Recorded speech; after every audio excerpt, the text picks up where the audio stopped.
I did a video a week or so ago about the concept of weaponized PED testing. This is where a fighter tests positive for something but is actually innocent, and what has happened is somebody has managed to deliberately contaminate the sample. Maybe one of the rivals' team members, a promoter, a manager, or whoever got to somebody within the testing agency and they've gone and contaminated the sample. That's the concept in a nutshell. Now, Derek Chisora at the press conference, or one of the press conferences for the Anthony Joshua-Robert Helenius fight, claimed that he'd spoken to Dillian Whyte on the phone after Dillian Whyte tested positive. And he says that Whyte is blaming Eddie Hearn for the positive test result. Now, of course, Derek Chisora says a lot of stuff just to troll people, but he also says a lot of stuff that is actually real, and it's hard to tell the difference between them sometimes. In any event, some of you may or may not be aware of this news, which broke over a week ago now. Notice on the British Boxing Border Control website that following a request from both parties, the purse bid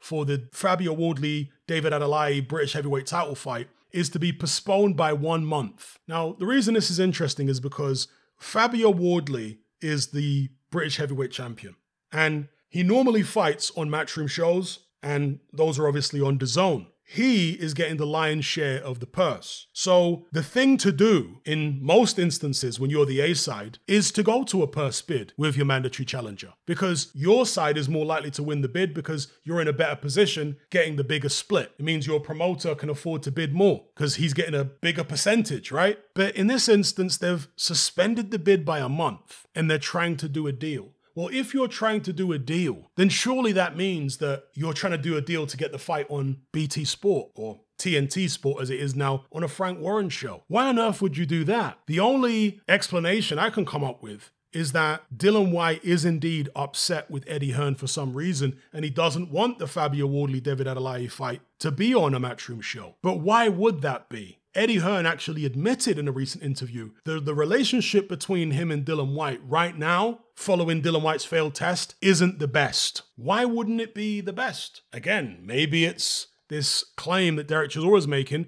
that Dillian Whyte thinks Eddie Hearn had something to do with that failed test. Now, I'm not saying Eddie Hearn did have anything to do with it. Let's just make that absolutely clear. I'm talking about what Dillian Whyte believes, allegedly, according to Derek Chisora. So let me know what you guys think about all this in the comment section below. The Fabio Wardley-David Adeleye purse bid being pushed back. It hasn't been cancelled. It's been postponed on the request of both parties. This is not unprecedented. This does happen from time to time. So yeah, give me your thoughts on it.